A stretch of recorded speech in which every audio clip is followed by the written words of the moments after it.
Hello, hello, good afternoon. Thank you for coming to our Lunch and Learn. It's going to be amazing.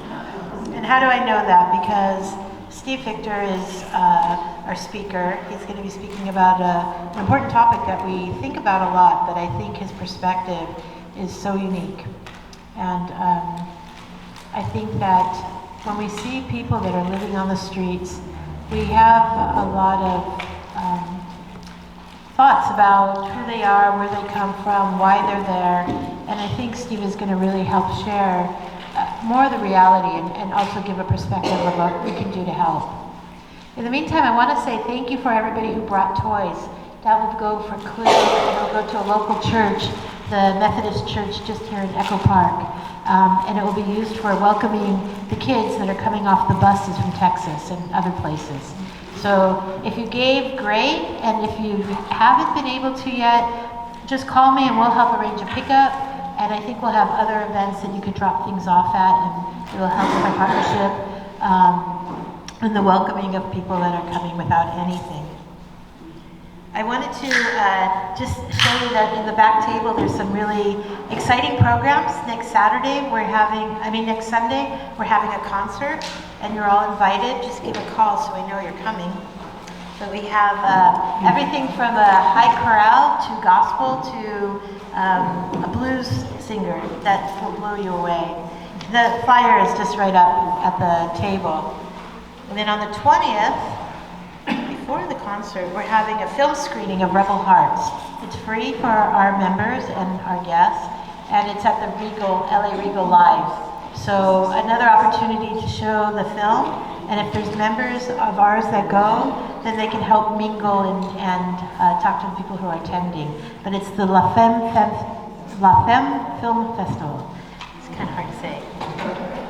And then we also have the other upcoming events. We have the Pat Reeve Memorial Lecture at Claremont College, and also at Mount St. Mary's on the 16th and the 17th. And you can find out more information, another free event for the community, and a really wonderful speaker. Lastly, I just want to say that this year is almost done, and we've had some very wonderful lectures from, I think, the most in-touch people with these issues. And as we plan next year, we'll be having spiritual classes also. So we have our social action and social justice classes. And next year we'll be folding in every month a spiritual perspective. So we hope that if you have ideas of speakers or topics you want to see, let me know so we can add those in. But the spiritual topics that Chris is working on include things like meditation and prayer and forgiveness and death and dying and grief and why are we here. So I think very substantive things, but I know that each of you go to your own retreats and classes, and we would love to be able to bring that to a greater audience. So there. The bathrooms are here. You can tell we're in a new room, and I can't believe this view. It's just beautiful. And I'm going to turn it over to Sherry, our president, to introduce Steve and to welcome him. Thank you again.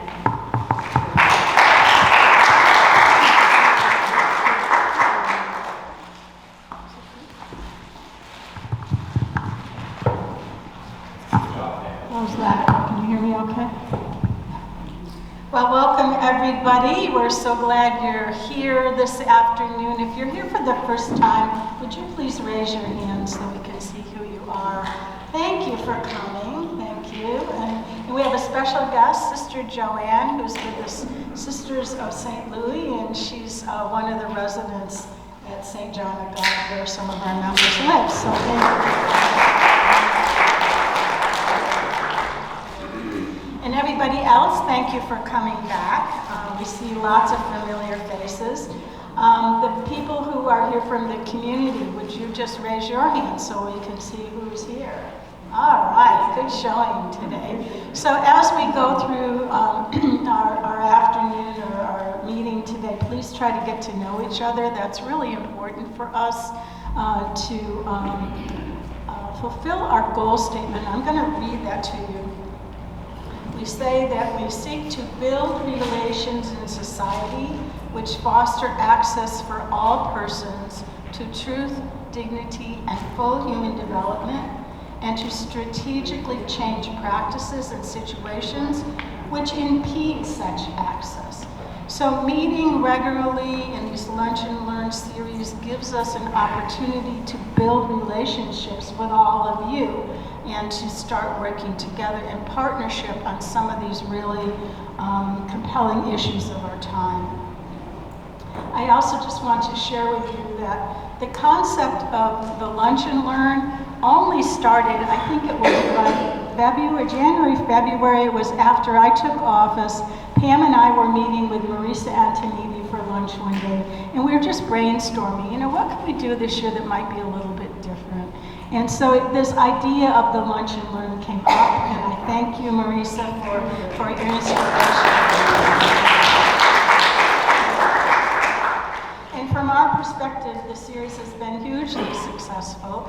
And as Pam said, we're going to continue it into 2024. So if you're not on our mailing list, please be sure to sign up. Please spread the word. Please check out our website. And if you have any inklings toward membership, let us know that too, and we'll hook you up with the right people. We do take new members in annually.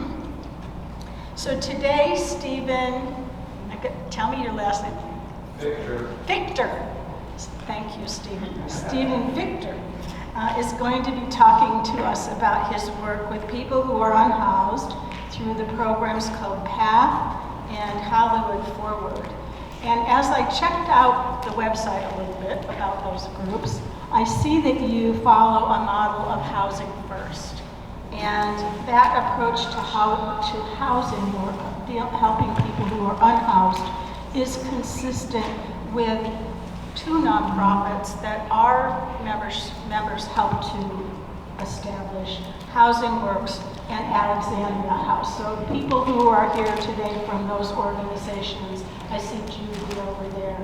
Thank you, and thank you for continuing that housing first approach. And if you haven't heard those terms before, what that means is placing people in housing first and then surrounding them with the services they need to be successful in their transition from the streets.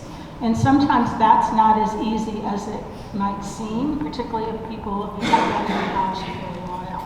So this approach is significantly different from the other groups that say, oh, you have to be clean and sober first before you even can get into housing. So we think that this housing first approach is the compassionate approach that we need to follow, and it's proven to be highly successful. In the Immaculate Heart community, we project ourselves as people who have compassionate hearts. And we know that we're not alone in this in the world. I can see the compassionate hearts that are in this room, because you wouldn't be here today on this beautiful fall day unless you had some sensitivity to the folks who are unhoused. And I was thinking about people who are unhoused the other day and what it would mean to be homeless. I was on my way home from a day of work. I was tired, and all I could think of was going in the house, closing the door, getting into my sweats, jumping on the couch with a cat, and just being quiet. No sound, no music, just some solitude. A place where I felt safe and I could relax and just let down. A place where I could regroup from the day, a place where I could reflect, a place where I could restore myself a bit and then get up the next day with a sense of renewal, vitality, and spirit. And I know that if I did not have a roof over my head and a home that had this kind of sanctuary in my life, I would probably end up like many of the women who are unhoused, who I meet on Saturday mornings in a hot meal sit-down service in Santa Monica. And I have no doubt that I too would be acting out in an agitated, delusional aggressive way. So housing is critical to our well-being as human beings. So yes, compassion is called for. And as Stephen talks us through the ramifications of being humans without housing, let's hold that sense of compassion in our hearts. The hallmark of our Lunch and Learn series really is threefold. We say we educate, we pray, we act. So the topic today is homelessness. We always ask those of you who come to our Lunch and Learn to think about ways you can act based on what you're going to hear today. Listen for one or two things that you might be able to do, no matter how small, to make a difference for those who are suffering on the streets. And I would ask us to pray, each in our own way, as we consider that the roots of the homeless crisis are really not all that different from the roots of the aggression we are experiencing in our world right now, in Ukraine, in Israel, in Palestine. And yes, it's on a different scale, but the roots are the same. If we truly accepted all people as our brothers and sisters, regardless of race, ethnicity, country of origin, gender, sexual orientation, and so on, if we truly embrace the understanding that we are one people under God, there would be no war, there would be no aggression, there would be no tolerance for the conditions people are living in on our streets and in the war zones. There would be no tolerance for the systems that degrade and dehumanize others. We would be living our lives, loving and caring for each other as members of all major faith traditions are called. So today I ask the compassionate hearts in this room to join together as we pray in our own way. We pray for a stoppage of aggression, oppression, authoritarianism in all its forms. We pray for an opening of hearts, even as they are grieving. We pray for those hearts to turn towards justice and reconciliation, and we pray for peace. Amen. So we hope to see you at future Lunch and Learns, and I'm going to ask Stephen to come up and share with us his thoughts about being homeless. Thank you.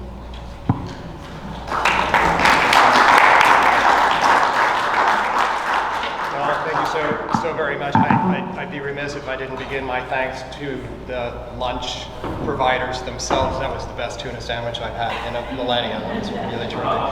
And just such a joy to be here today. Thank you so much for your words of welcome, and I hope I do justice to the topic today. I think we all have a guiding folk in our lives who have perhaps thrown a quote at us through literature or maybe even in person that has kind of helped shape our perspective on the work we do and the callings that we feel called to in our lives. And so I wanted to share a quote with you today from one of those people in my life. And this quote is from Bugs Bunny. Yeah, exactly, right? And I don't know if you were a fan of Warner Brothers cartoons, but there was a cartoon once where Bugs Bunny was basically under the knife of a very ugly witch who was going to kind of, make him into a stew. And as he was in that context, and he said this, he said, "Remember, she was somebody's baby once." And I thought, if there's any single quote that helps drive my work and the things that we do together to end the scourge of homelessness in our community and in our country and in our world, it is that we're all human, and we were all somebody's baby once. That can be a challenge for us. My husband's here with me today. In fact, I'll tell you a little story about why I'm dressed the way I am in a moment. But we live here in Hollywood, not too far from here in Hollywood, and around the corner, and maybe for many of you also around the corner from where you live, are people who are living on sidewalks and streets and tents, or perhaps just wandering around, and some very visibly, severely mentally ill, and suffering from some very, very physical challenges. All of that it's difficult sometimes to see beyond into the eyes of those people and to note that they were somebody's baby once. They're a human being, and that the beginning of any healing for them from the challenge, from the trauma of homelessness is someone looking at them, gazing into their eyes and acknowledging that humanity and not marginalizing as they've experienced in the experience of homelessness. So. But a word about how I'm dressed. First of all, I like to be comfortable, and friends who've known me for years know that. But as we were getting ready to leave today, my husband, Ben Andy, who's over there, who's much more sharply dressed than I, looked at me and said, "What are you wearing?" And Tammy and I have another story about what you're wearing, but I'm not going to share that one with you today. And I said, "This," and the explanation is this is kind of an outline for me of what we'll be sharing today, because the hat I'm wearing represents an agency I've worked for 10 years, a decade now.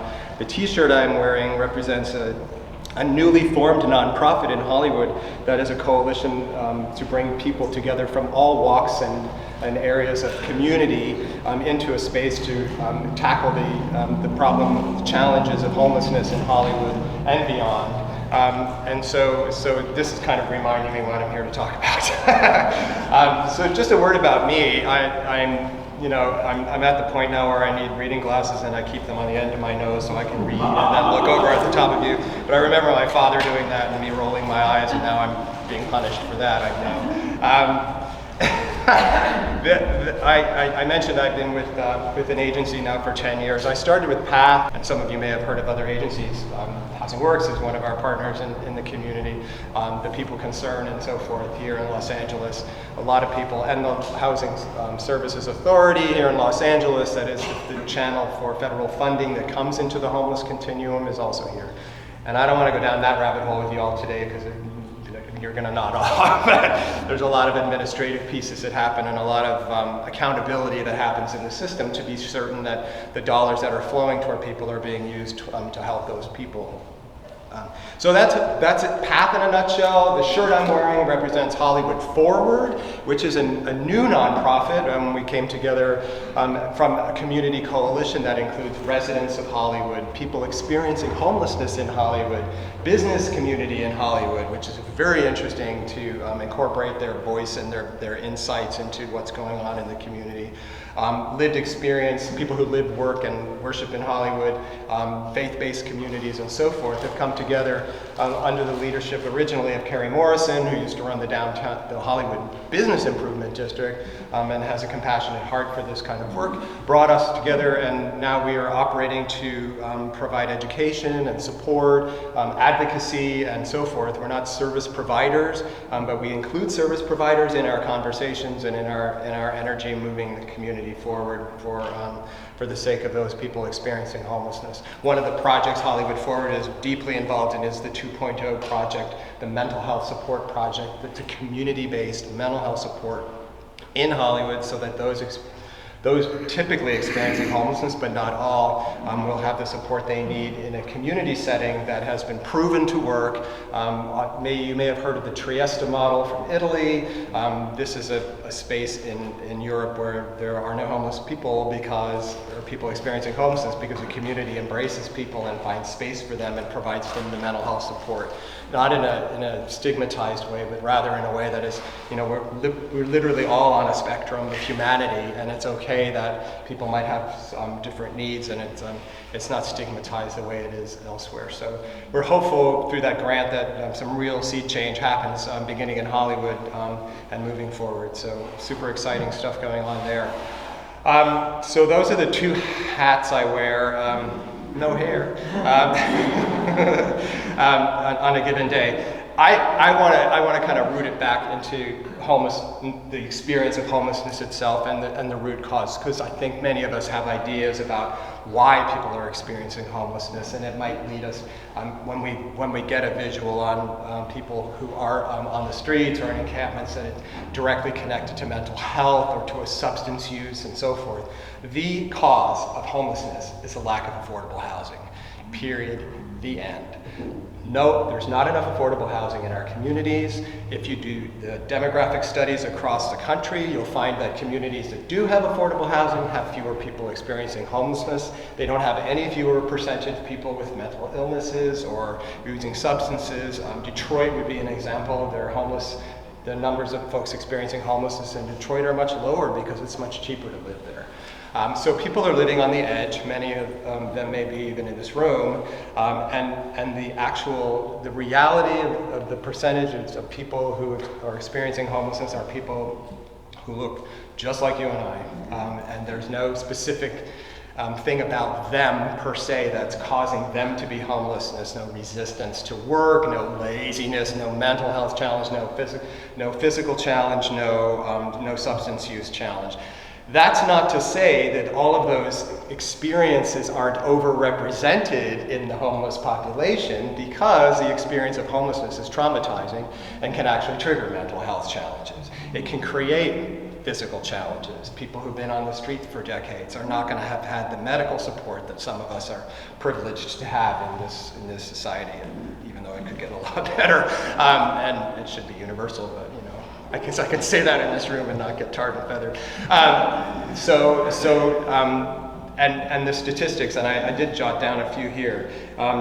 These numbers are also, whenever you hear numbers about folks experiencing homelessness and their conditions, these are self-report numbers. So if you consider the fact that many people, for example, who have a mental health condition or maybe using a substance, might not be so willing to report that, or may not even understand it themselves to be able to report it, typically these numbers, these percentages are on the low side, in my humble opinion.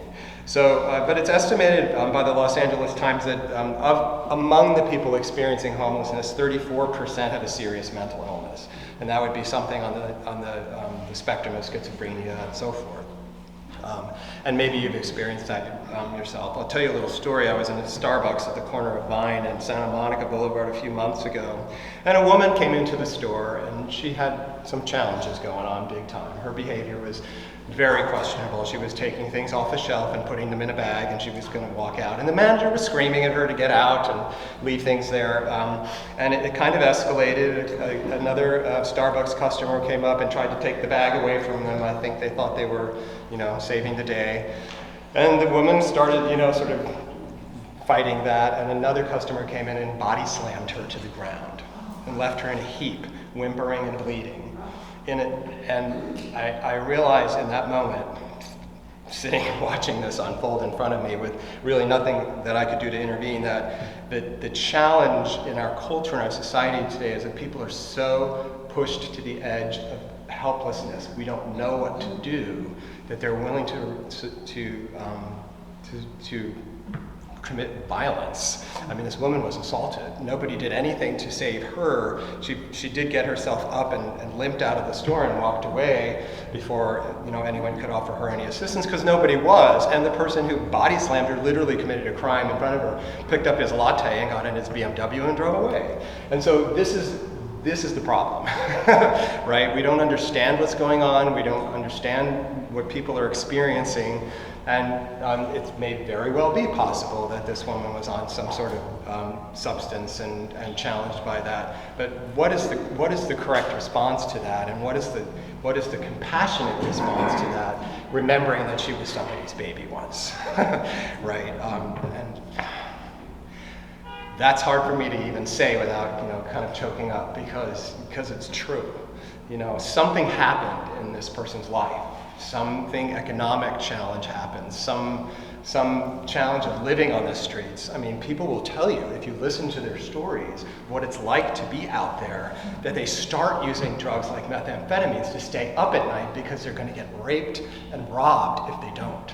So how is it then that we turn and stigmatize their use of a substance that they've now become addicted to because they were trying to save their life?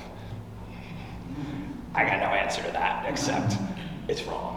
So that's one example of what it would be like to be, in those situations. I've countless stories of people in our interim housing sharing with me what it was like to resist those temptations, to be vigilant, to care for themselves, to stay alive, So I'm a mental health specialist. I'm a licensed clinician, and so my brain often goes to what's going on in someone's brain, right? So I've done some research and studying, and many people have, in terms of the trauma, when human beings experience trauma. And you've all heard fight, flight, freeze. And that is basically that when you're confronted with something that's traumatic for you, your brain doesn't use that part of the brain that's logical, that you and I make decisions with, hopefully logically, every day. It uses a part of the more ancient part of the brain, the limbic system, that says there's 3 choices for you right now. You drop and pretend you're dead, that you freeze, or you fight, or you run. And when the trauma of homelessness eases, for example, when someone comes into interim housing, or they're placed in permanent housing, that doesn't go away. That doesn't stop. The brain's continuing to be in that space. And so while people look like they'll be able to make decisions, while they're presented with perfectly logical choices that they're not choosing, and the people trying to help them or trying to get them to do simple things like sign a lease or pick an apartment or do whatever, they're simply incapable of doing that. So what we need to do is create space and longer term spaces for people to heal, and varying levels of support, rather than just, oh, here's an interim housing situation. It's a shelter. You've lived in one before and you were raped there, but no worries, you'll be fine. No, you need to find some other way to connect with people. And when the permanent housing opportunities come along, there needs to be varying levels of care for those people, depending on what they need. So board and cares are disappearing in Los Angeles for lots of reasons, mostly economic, but they need to come back in force and be funded. We need to have spaces for people with serious mental illness to feel at home and connected, and we need all kinds of other spaces for all kinds of other people, because remember, everybody was somebody's baby once. So I can ramble on and on and on about what we need. I think I want to pause there and ask if there's anything I've said that's triggered you to ask a question or provide me the answer. Yes? What is being done for the mental health, which I think that's the most important thing? That's a really good question. I did mention the 2.0 project in Hollywood. Those familiar with Los Angeles County Services know that the Department of Mental Health is one of the clumsiest bureaucracies on the planet. So we've been, encouraging them to streamline services and create more spaces for people. There are full service partnerships in effect that are funded through the Department of Mental Health, and those are ways that people can connect to services. But for the most part, mental health services have been very institutional in Los Angeles, and that's very challenging for people who have been traumatized. They don't want to go through a metal detector and come into an office building and wait online at a window to get their medication. So building on the models of other communities that have been very successful in giving people space. The Village in Long Beach, for example, was a space where people could come and just hang out and be there. And part of the reason I dress like this often for work too is to erase the line between I'm okay and I'm the service provider and I'm your expert, to I'm here with you and we're here to walk through this together. Ram Dass said we're all just here walking each other home, and I think that's really, in a nutshell, they were somebody's baby once. Walk alongside them until they're home. Where is your office in Hollywood? So I work in a lot of different places, and I should say a little bit more about what I'm doing now at PATH, because I think that might be helpful to you. So I started in a veteran program at PATH. I'm now the Senior Director for Clinical Services at PATH.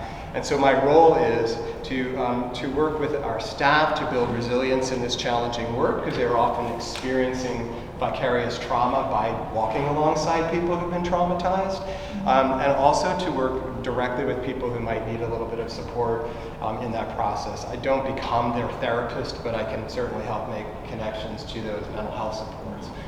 So my role in the agency is to do whatever it takes. For example, perhaps in a permanent setting where there's been multiple deaths, because people are very frail and they come into permanent housing, that limbic system, that body's been holding them together, and they finally find a space where they feel safe, and the body goes, okay, now I can be a body again, and it falls apart because it hasn't been cared for physically, and so and people continue to have substance use challenges and overdose problems and things like that happening, that we do have a high percentage of people who pass away in our permanent housing and in interim settings too. So staff are experiencing that alongside people, and so I'll often we'll create grief and loss groups to have conversation. So my office is wherever they need me.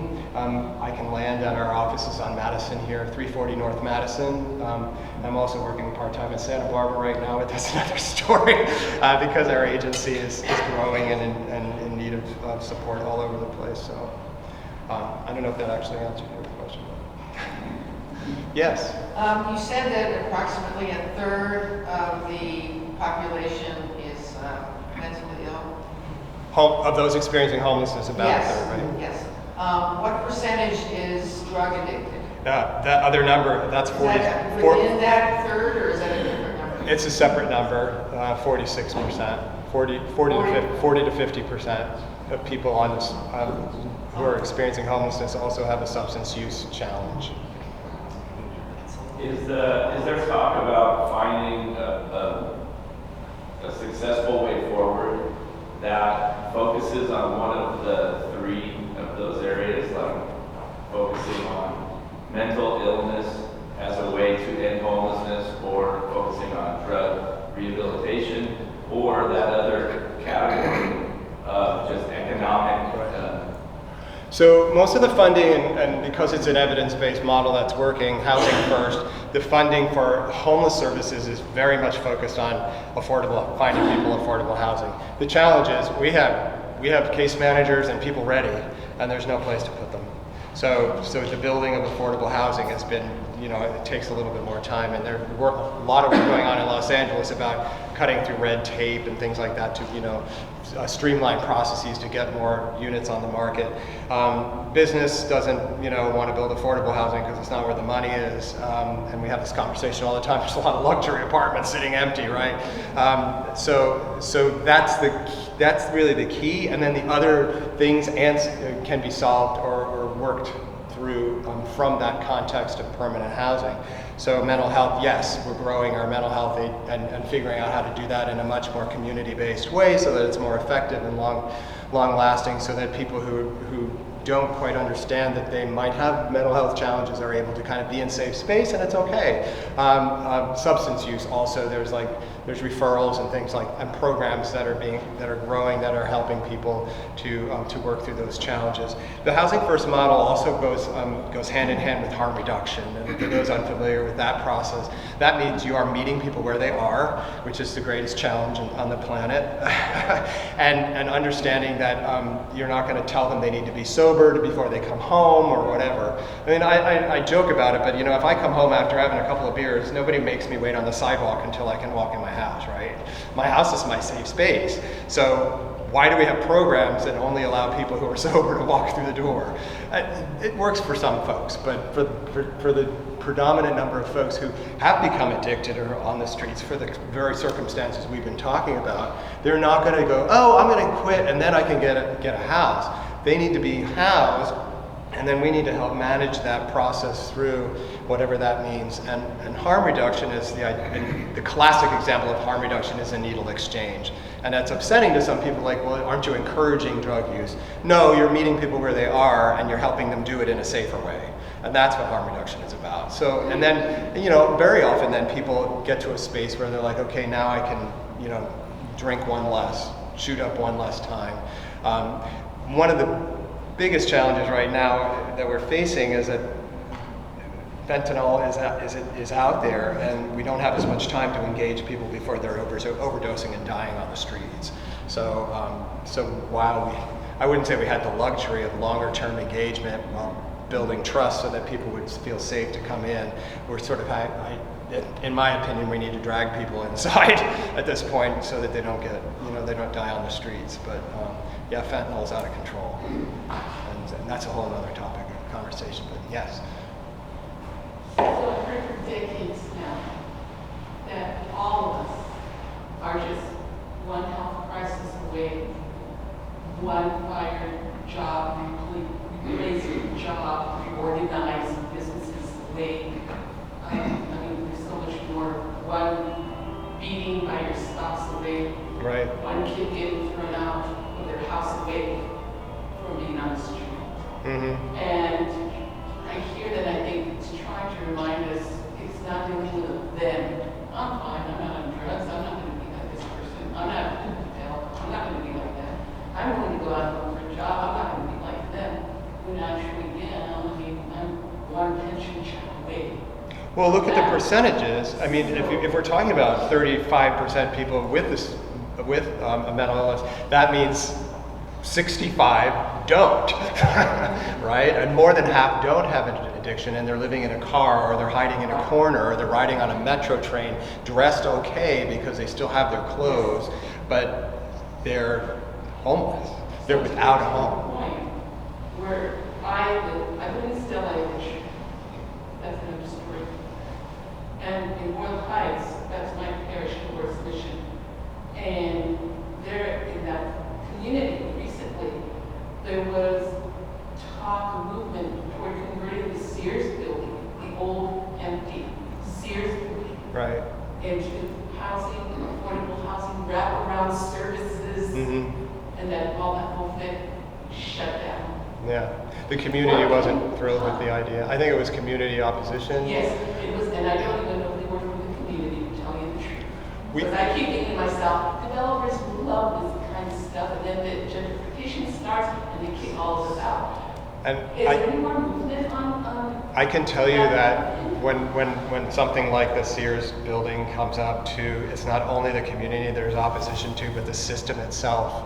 And you know, I'll self-confess, and it's not me personally, but you know, when I worked for an organization, PATH used to have what we called the mall, and it was a one-stop shop, and you could get services there. And it was really discovered two things: one, that the funding dried up, and number two, it wasn't all that effective. It kept people in the cycle of being homeless rather than kind of moving them into that permanent housing. So housing first is a much more effective model. So when someone comes along who's never done this before, because it was Mr. Taramina from Orange County who said, I'm going to do this, I'm going to fix homelessness, there's a lot of skepticism in the community at large about how that's going to happen and how that's going to look. And you're going to put, 4,000. I mean, that's a lot of people concentrated in a small area. And if you've heard the solutions that people offer for people experiencing homelessness, it's horrifying, bus them to Antelope Valley and all this nonsense. We need to figure out how we can integrate people in the community and not silo them. So I think with that, in that particular case, it was a bit of a feeling like we're going to just cram everybody into this building, historic or not. And so it didn't pan. It might still be out there as an opportunity. Steve, can you talk about what Karen Bass is doing? She, A little bit. I don't want to get too political, but there was a lot of hope based on electing her. She seemed to be. It's certainly very high on the agenda for the new mayor. And as you know, in Los Angeles, our mayor doesn't have quite as much power as maybe a mayor in another city with, a little more political power. However, they have done some good work with the, I'm going to forget what it's called now, Home Safe, something. So they're going to certain encampments, they're sending in providers and support and services ahead of time, and then they're telling folks this is going to be dismantled and we have a space for you. And then they have a space for people and case management in a motel or a hotel. PATH operates the Silver Lake Hotel as a space for Insight Safe, that's what it's called, her initiative. So we're hopeful. Again, now we have people in a motel and no place to put them because there's no permanent housing available. And that permanent housing isn't always ideal for people. I work regularly with our teams in permanent supportive housing, and they've moved in people who are severely traumatized, have serious mental illness challenges, and you end up with a de facto institution of very chaotic living, a lot of hoarding challenges and things like that. I am a hoarder, but I would be a real bad hoarder if I was living on the street and the only thing I could do was hold on to things to keep myself safe. Or every time I turned around, someone took whatever I had and it was gone continually, then yeah, I'm gonna keep stuff, right? So very complex and another rabbit hole, sorry. I don't know if that answers you. Is there any effort to coordinate the nonprofits with what the city is doing? Well, absolutely. So back in my beginnings in this work, what grew out of these community conversations in the United Way was involved in that was the coordinated entry system. So that's operated through LAHSA, the Los Angeles Homeless Services Authority, and that's a space where there's supposed to be a clear path without duplicated services for people, varying levels of effectiveness. But the city or the county is broken down into service provision areas, we call them spas, and people, there's outreach workers that are engaged with contracts, there's housing coordinators, navigators, rapid rehousing, intensive case management, all of those pieces. And theoretically, people should be moving and connecting through that process into permanent housing. Semi-effective. LA's been around for a long time, and there's been a lot of nonprofits here, and they're all like vying to do the work and in competition sometimes. That's not always healthy. So we were just chatting about models coming out of Texas, of all places. But the reason for that is because historically they have much more streamlined systems, and they have an ability to kind of act, where here it's like the minute you try to do something, someone's arguing with it, or there's another lawsuit. I mean, perhaps if you've kept up with the news on, what we're allowed to do through the courts to move people. So if you can't touch them, you can't move people, and there's some stuff going on there, you see what happens. You have a proliferation of encampments and things like that. One of the models I think about is, if I saw someone laying in the middle of the street with a broken leg and there was traffic coming, this actually happened the other day, I would not say, get up and move. They're kind of, I would drag that person away out of danger. But we have lost some of the ability to drag because we live in a country that, has free rights.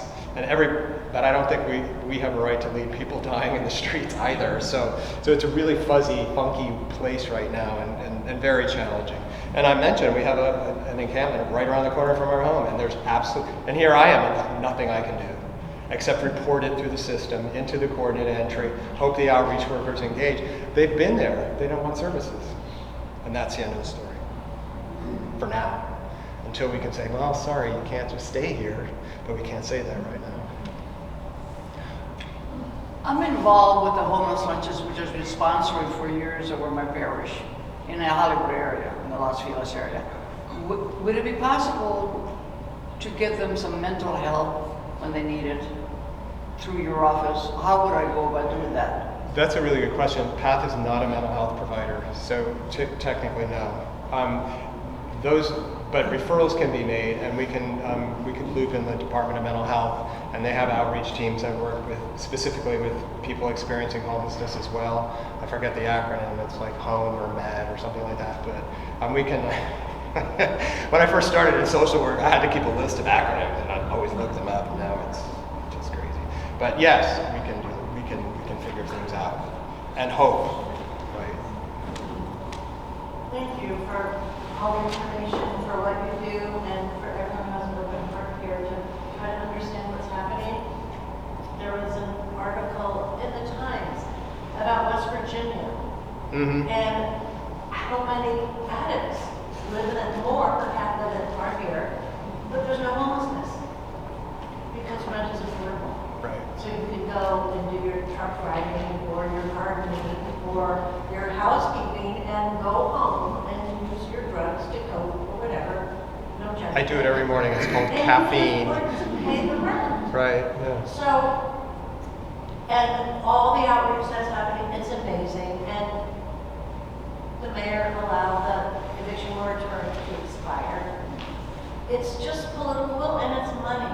Because if the rent is too high, let's just keep people housed.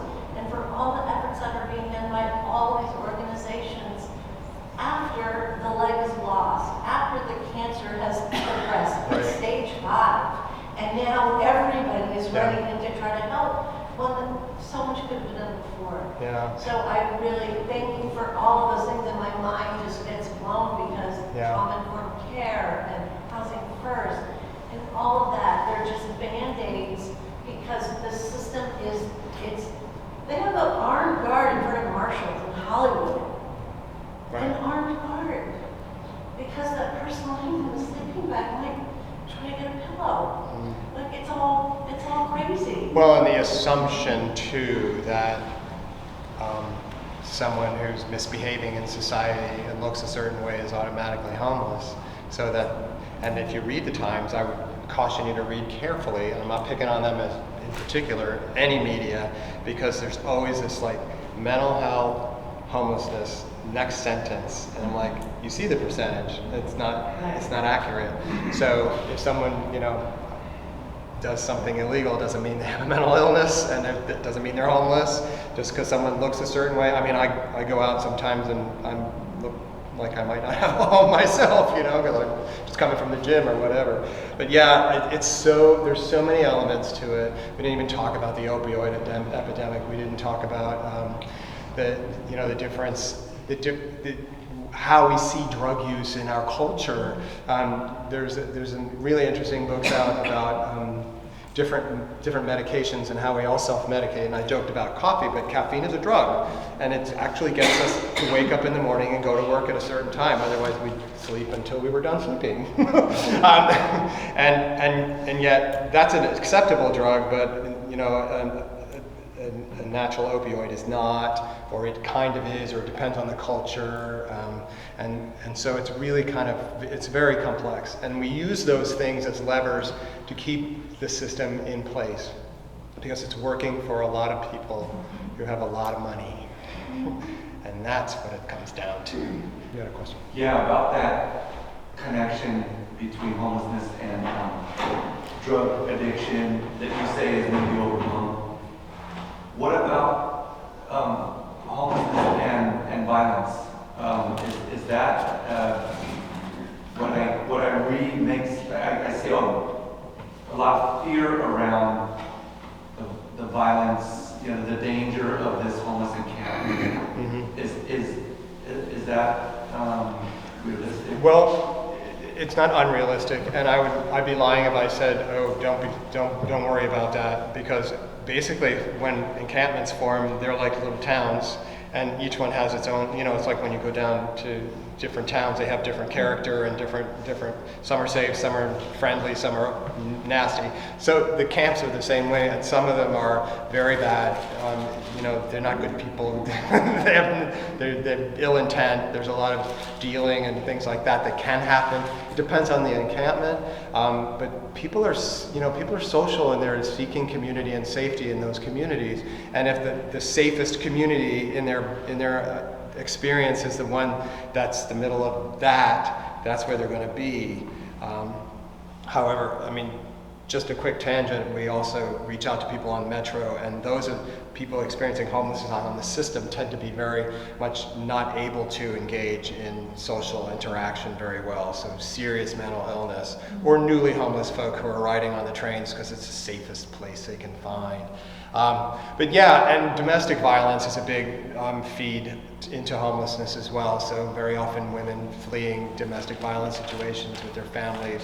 So the coordinated entry system is divided into 3 segments. One is families, so adults over 18 with children under 18, and single individuals, and then also TAY age, which is transition age youth folk, typically out of foster care, 18 to 20 something, they keep changing the age.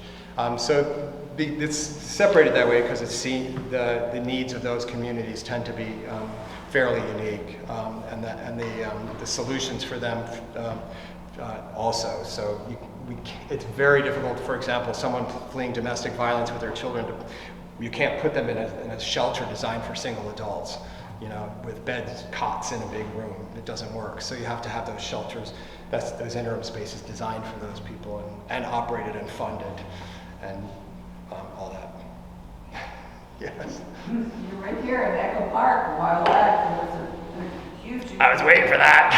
Yeah, and where do all those people go? Right. So, the old whack-a-mole? That, in many cases, and you know, whatever opinion you may have about how that was all handled, right? Obviously that those folks aren't here anymore, right?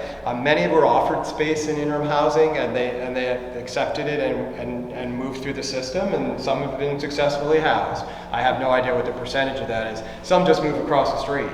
So anytime there's a cleanup and people aren't engaging, they're disappearing into other spaces, right? So that's why we see this movement of people and encampments popping up, like the one in our neighborhood. They weren't there 2 years ago, but then it started with someone's broken down car, living in their car, then they have friends, and then it grows, and then there's mattresses. And you know, if you're getting rid of any furniture, friends, make sure you call sanitation to come and get it. Otherwise, it's gonna be a mattress that someone's sleeping on in LA. And you know, I don't want to deny someone who needs a soft space to sleep, but I want to encourage new encampments if we can help it. So.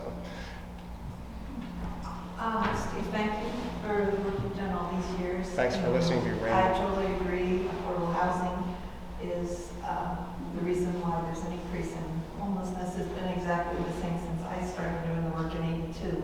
The numbers haven't changed. I wanted you to talk a little bit, though, if you can, about even talking about affordable housing. For many of the women we serve, affordable housing isn't affordable. It's right. Because of the pay, it's because of just a number of other circumstances, and a number of countries have experimented with a guaranteed basic income. And you know, what it's really going to take is revolutionary thinking, but it's, what do you think about that? What do I think about that? I think, I was an econ major in college, and I just could hear my professors saying, well, if you give everybody income, then it just moves the platform and doesn't really help, because the economics will shift and everything will be more expensive and cause inflation. But actually, I think that's crap. And I think a way to give people enough as a baseline.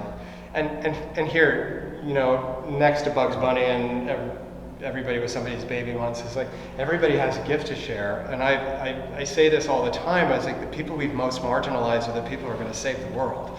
But because we don't give them the space and the opportunity to thrive and grow and learn and contribute, they aren't able to do that. So the cure for cancer is in the mind of a black child in South LA. It's not in some white dude from Harvard, because we would have had it already, right? So, and I'm being sarcastic, but I'm serious. You know, we're not giving people the spaces and opportunities to thrive as human beings and to be a part of the human family. Universal income sounds like a great idea to me. I agree with you. I don't know how to enact that, given the politics and you know, everybody thinks that we have, you know, a liberal wing and a conservative wing in this country. We have a conservative wing and an ultra-conservative wing. There's not really much progressive. Well, progressive maybe, but certainly not revolutionary, as you say. So I don't know how to do that. It's being tested. NCJW is running the test. Yes. Yeah. So maybe they'll discover it works, and someone will have the political will to do it. It's not for lack of pie.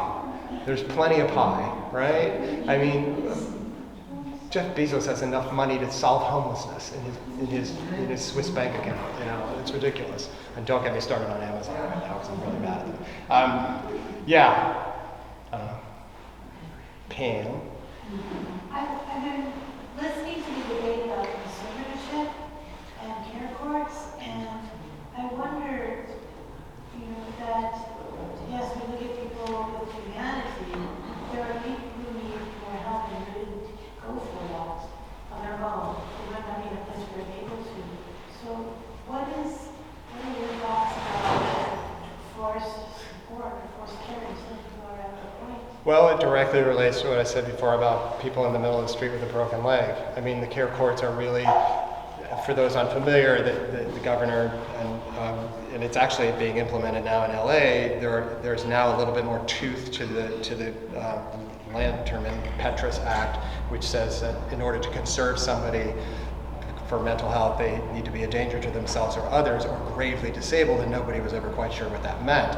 Well, now there's a little bit more definition to what it means, and it means a judge is going to be able to say, look, we're not going to 5150 you, and that means putting you in an institution for a 72-hour hold. We're going to 5149 and a half you, that's my joke, but it's going to be, if you don't do these things, we're going to conserve you. And then outlining for those people, connecting them to strong mental health supports, medications, and things like that can help them. TBD, whether it works and it actually gets people connected to services and support, but it is a little bit more like, you can't keep doing this, you know. Like the woman, a couple weeks ago, I was at the corner of La Brea and Santa Monica Boulevard, you know, and she's nearly naked, walking around filthy dirty, just walking around in the middle of traffic, and you know, the cars are thankfully noticing, so they didn't run her over, and I'm like, how is this freedom for her to do whatever okay? It's not, there's no free. If you don't have the capability to make a choice, then giving somebody a choice is sort of irrelevant, right? You can't choose because your brain's not working right, then somebody maybe needs to choose for you. I have lots of colleagues in mental health who don't go there because somebody else deciding your fate means we go back to the days when husbands were putting their wives away because they didn't want to have them around anymore, and they just signed a paper saying they were insane, right? And we're not, yes, you can do that, Mark. No, you can't.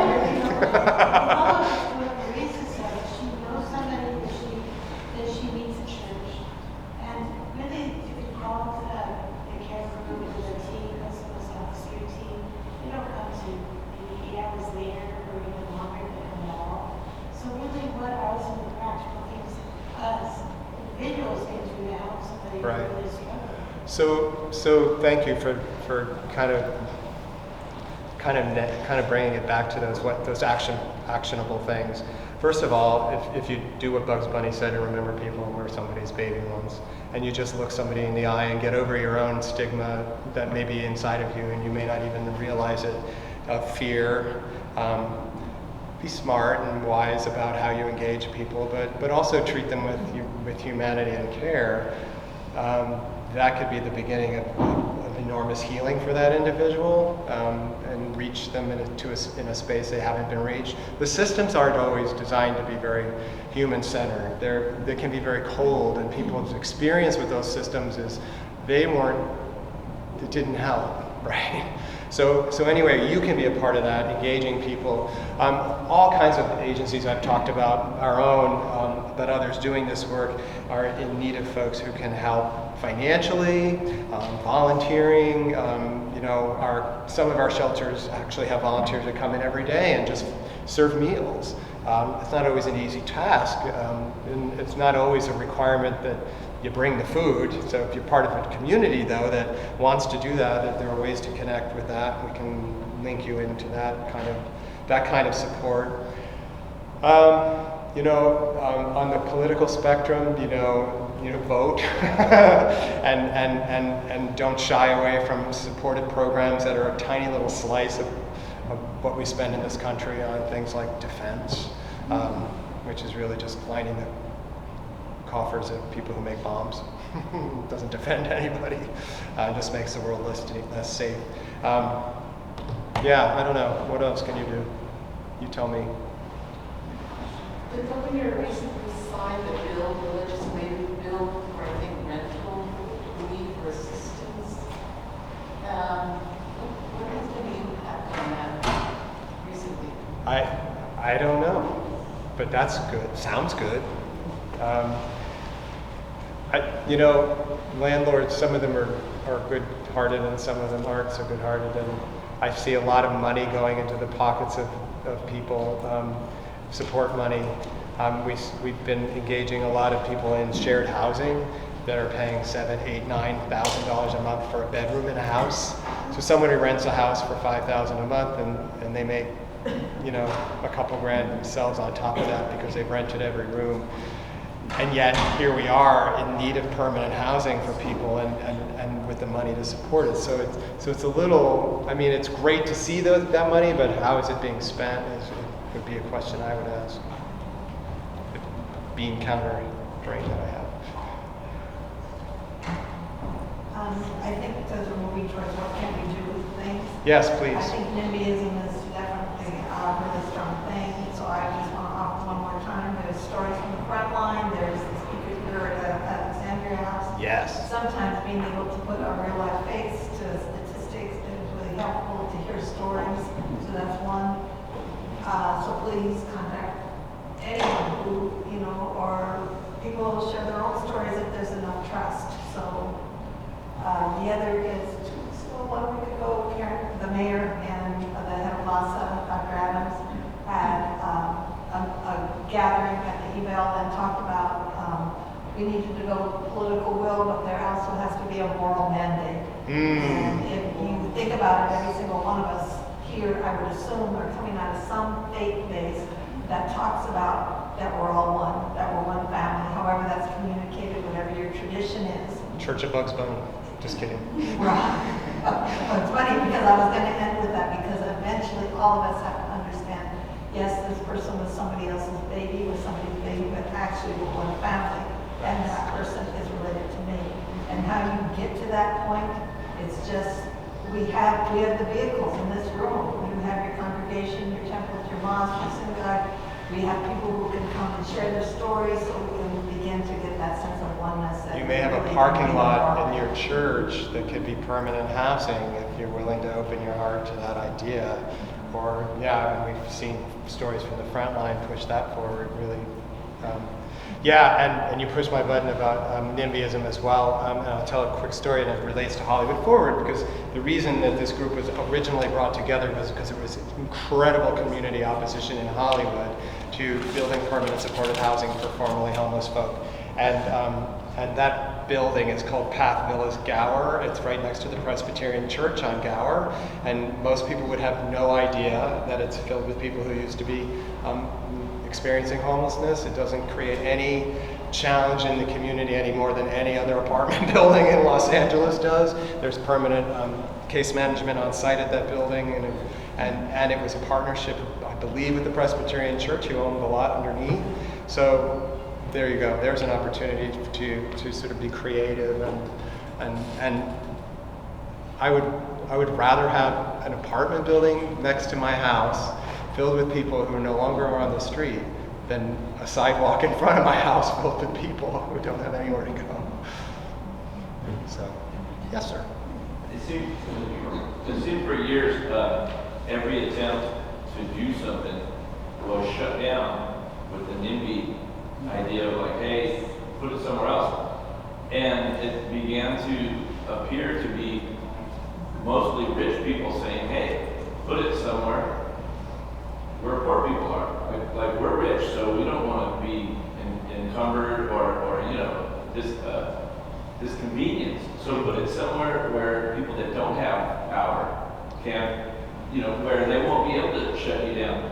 And then it seemed a few years ago, maybe under Eric Garcetti, that this plan came up with I believe we have 13 council districts. We're going to divide up the solution 13 ways, and nobody's going to deny their responsibility to provide 1/13 of the solution. Yeah, I think when I heard that, I thought that's revolutionary thinking and really great to say it's built into the solution is you're not allowed to decline. That was directly related to the shelter program that he built in response to the legal action that said you can't move people off the street if you don't have some place to put them. So that the mayor's initiative to create at least one shelter in each council district, they're called A Bridge Home. That was the project. It's now funded through LASA. Most of them have become pretty permanent sites too. They were supposed to be temporary for 3 years, and that was before the pandemic. So,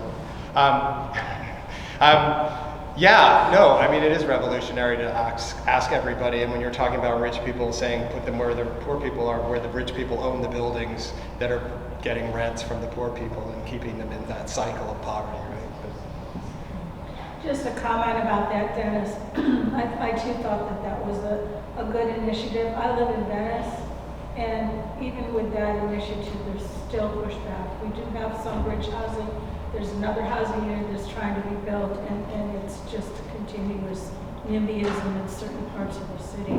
I I also want to do a shout out to the Episcopal Diocese of Los Angeles. We are in their center, and they have made a commitment, and I don't know the statistics, maybe somebody else does, but to put affordable housing on their church campuses. It's an active campaign that if they haven't started it already, it's underway.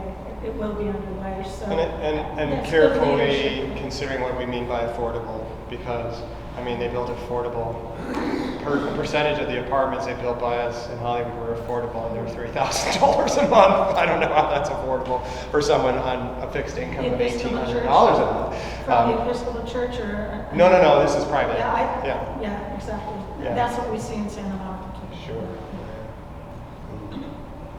Yes. Part of the housing crisis that we discussed in Royal Heights and the North issue has been gentrification. And what that has done to the community there of people, mostly immigrants, trying to create generational wealth and being approached by people who are actually developers to buy their homes because they can no longer take care of themselves as they get elderly and their children move away to people to afford renting somewhere outside of Royal Heights. So anybody wants to come back to Royal Heights, a house that may have been valued before at $500,000 is now like $1.25 million. And yes, that is happening. That is happening. And we're looking and we're going, what the hell? So no one can actually live there anymore, and it becomes a housing crisis. And we end up with folks like living over in Moreno Valley and have a job in the hotels over here. Yeah. And coming to try, and they have to do that. They get like 3 or 4 hours sleep. Yeah, and $6 a gallon for gas. Housing. Yeah. And really, it's like gentrification in developers that are eating the homeless land within 10 miles of downtown LA and shutting all the rest of us out. Mm-hmm. Here. Thank you all very much. We appreciate your attention.